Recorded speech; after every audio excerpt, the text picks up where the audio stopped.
안녕하세요. 지구에서 가장 행복한 의사, 대구 행복한 H병원 김정훈입니다. 자율신경 실조증 환자는 어떤 증상이 있을까요? 우리 몸의 각 장기에는 이 장기를 조절하는 신경이 있는데 바로 내수용 감각이라고 합니다. 이 내수용 감각은 뇌와 뇌신경과 그리고 척추에서 나오는 다양한 신경들로 조절을 하고 있는데요. 이것은 우리가 느낌으로 금방은 알아차릴 수 없지만 보통 손이나 발에서 감각을 느끼는 그런 신경과는 좀 다릅니다. 장기가 얼마나 빨리 움직이는가 또는 늘어나는가 이런 것들을 감지해서 적절하게 그 활동을 조절하는 것이 바로 내수용 감각입니다. 그런데 자율신경계가 문제가 생긴다면 이 내수용 감각에서 바로 문제가 생기는 건데요. 한마디로 얘기하자면 속이 불편한 겁니다. 지금 뭔가 속이 불편한 당신은 내수용 감각에 문제가 생겼을 가능성이 큽니다. 그리고 그 내수용 감각의 문제는 결국 자율신경 실조증과 연결이 됩니다. 아까 대장에서 수분 흡수가 잘 안 되면서 먹은 음식들을 우리 몸이 보관하지 못하고 내보내는 이런 상황을 다른 말로 설사라고 하죠. 설사. 이런 설사가 일어나게 되면 우리 몸은 평화가 깨집니다. 뭔가 속이 불편한 것이죠.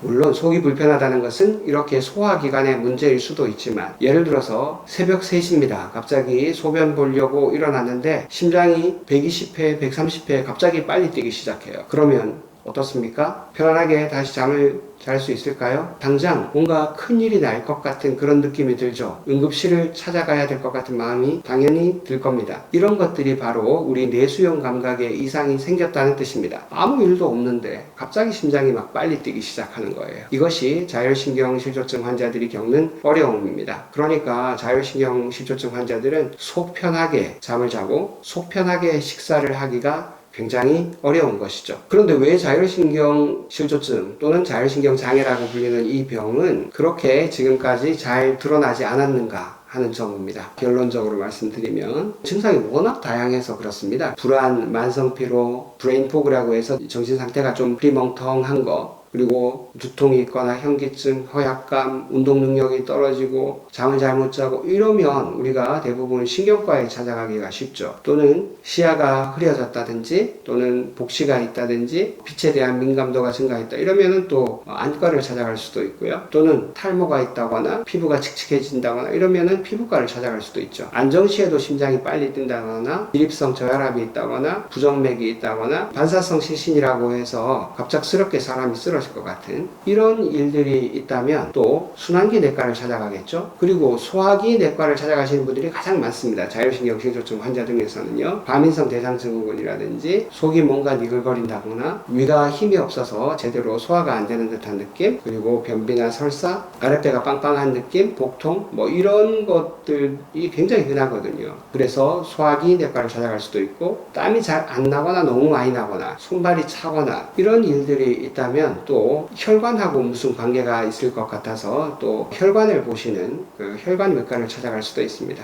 손발이 차거나 이런 경우도 되게 많거든요. 그리고 월경전 증후군이라든지 생리통이 심하다든지 이러면 또 산부인과를 찾아갈 수도 있고 밤에 소변을 너무 자주 본다거나 또는 낮에 소변을 잘 참지 못하는 또는 소변 볼 때마다 통증이 있는 이런 상황이 있다면 비뇨기과를 찾아갈 수도 있죠. 어쨌든 이렇게 다양한 신경과, 소화기내과, 통증의학과도 굉장히 많이 갑니다. 통증의학과나 정형외과 또는 재활의학과 같이 통증을 전문적으로 보는 병원에도 많이 찾아가죠. 순환기내과도 찾아가고 소화기내과도 찾아가고 피부과도 찾아가고 온갖 다양한 병원들을 다니다가 이분들이 마지막에 가는 곳은 어디냐? 한의원으로 갑니다. 왜냐하면 한의원은 이 모든 것을 다 볼 수 있다고 하기 때문이죠. 근데 거기서도 잘 안 되면 그 다음에 어디로 가느냐? 대부분 정신과로 갑니다. 정신과에서는 이런 불안, 우울, 공황 이런 증상들에 대해서 진단을 하고 약을 쓰기 시작하죠. 그렇지만 그렇게 한다고 해서 이런 다양한 모든 자율신경계 증상들이 좋아질까요? 어림도 없는 이야기입니다. 쉽지 않죠.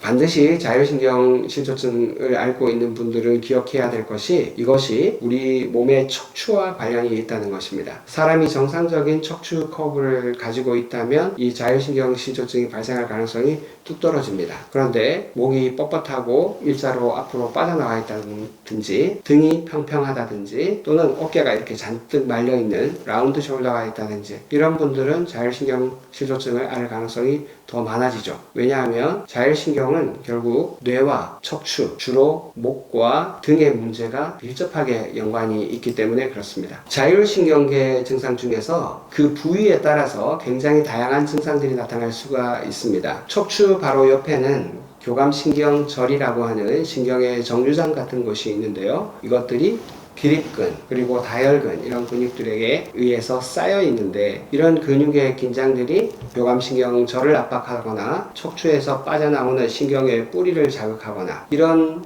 방식으로 자율신경계의 문제를 일으키게 됩니다. 물론 자세가 정상적이라면 이럴 확률이 뚝 떨어지죠. 그렇지만 현대인들 치고 이런 척추가 정상적인 커브를 가진 분들이 그렇게 많지 않기 때문에 현대인들이 좀 다소 크든 작든 다 이런 자율신경계의 문제를 가지고 있는 분들이 많이 있습니다. 척추 중에서도 흉추 중에 위쪽 상부 흉추에서는 주로 호흡기계, 그러니까 폐나 순환기계, 심장 이쪽과 관련되는 문제들을 많이 일으킵니다. 두 번째, 중부 흉추에서는 소화기관하고 관계가 많습니다. 위나 장이나 췌장이나 간이나 이런 장기들과 연결이 된 것이 바로 중부 흉추에서의 자율신경 문제고요. 하부 흉추에서는 주로 그 비뇨기계 쪽으로 관련이 많습니다. 콩팥이나 또 부신 그리고 방광 이런 쪽에 연관이 있는 것이 하부 흉추와 상부 요추에서의 자율신경 지배 상황입니다. 이런 각각의 문제들을 다 자율신경의 문제로 봐야 되겠다 하는 관점이 없다면 이 각각 다 따로따로 치료하게 되는데 그러자면 환자는 이런 다양한 병원들을 쫓아다니느라 더 피곤하게 됩니다. 자율신경장애와 신경계 증상에 대해서 한번 알아볼 텐데요. 여성분들이 훨씬 많습니다. 거의 9배, 10배 정도 더 많습니다. 그리고 주로 만 18세 이전에 시작하는 분들 중에서 여성분들이 또 더 많고요. 거의 53% 정도가 만 18세 이전에 시작하는데 이때는 주로 뇌로 가는 혈류가 부족한 그런 원인이 있는 경우가 많습니다. 두 번째는 18세가 지나고 난 다음에 생기는 자율신경계 증상들은 주로 자율신경계 자체의 문제가 있는 경우가 많죠. 그렇지만 공통된 다양한 증상들이 있는데 빈맥, 심장이 너무 빨리 뛴다거나 두통이나 어지럼증 그리고 막 꼭 실신할 것 같은 그런 느낌 그리고 브레인 포그처럼 집중이 잘 안 되는 문제 이런 문제들은 연령대에 관계없이 공통적으로 겪는 증상들입니다. 그러니까 자율신경 문제가 있다 하더라도 이 각각의 증상을 치료하기 위해서 신경과를 찾는 분들도 많이 있고 그런 분들은 그냥 두통이나 어지럼증이라고 진단을 받지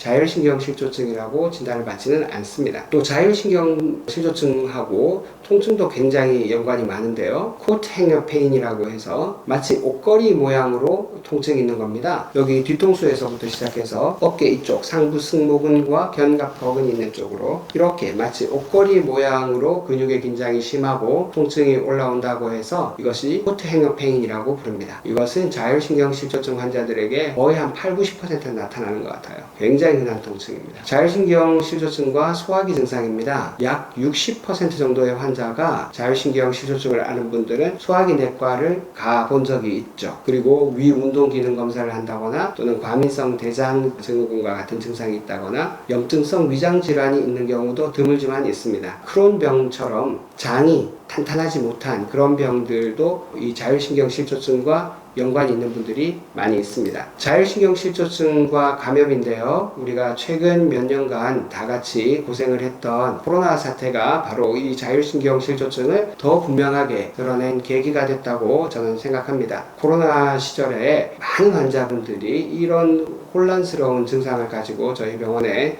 오셨다가 치료를 받고 회복을 하시곤 했는데 감염이 된 분도 있지만 백신을 맞고 그런 분도 있다는 것입니다. 롱 코비드라고 해서 코로나19 이후에 다양한 자율신경 실조증 증상을 가진 분들의 내용을 한번 보시면 피로가 가장 많고 그리고 냄새를 잘 못 맡거나 이 맛을 잘 못 느끼는 분 그리고 호흡 곤란은 이제 초기에 많았었고요. 그 다음에 기침이나 가슴 통증, 근육통, 두통 이런 다양한 통증들을 가지고 있었던 것이 바로 코로나와 관계되는 자율신경 실조증 증상이었습니다. 여기에 지금 표현은 안 돼 있지만 있지만 이 자료에서는 안 나타나 있지만 실제로는 수면 장애가 굉장히 많습니다. 수면 장애도 이 자율신경 실조증 증상 중에 하나라는 거 잊지 않으시면 좋겠습니다. 이렇게 다양한 증상이 바로 자율신경 실조의 문제로 나타나는 것입니다. 혹시 여러분 자신이나 주변에 그런 분들이 있지 않은지, 그러면 이제 자율신경을 정확하게 검사하고 제대로 된 치료를 받아보셔야 되겠죠. 물론 한두 번만의 치료로 확 좋아지시는 분들도 있기는 합니다만, 자율신경 실조증이라는 것은 굉장히 오랜 기간 쌓여온 몸의 특별한 상황이기 때문에 꾸준한 치료가 필수고요. 그러려면 제대로 검사하고 제대로 치료를 하셔야만 합니다.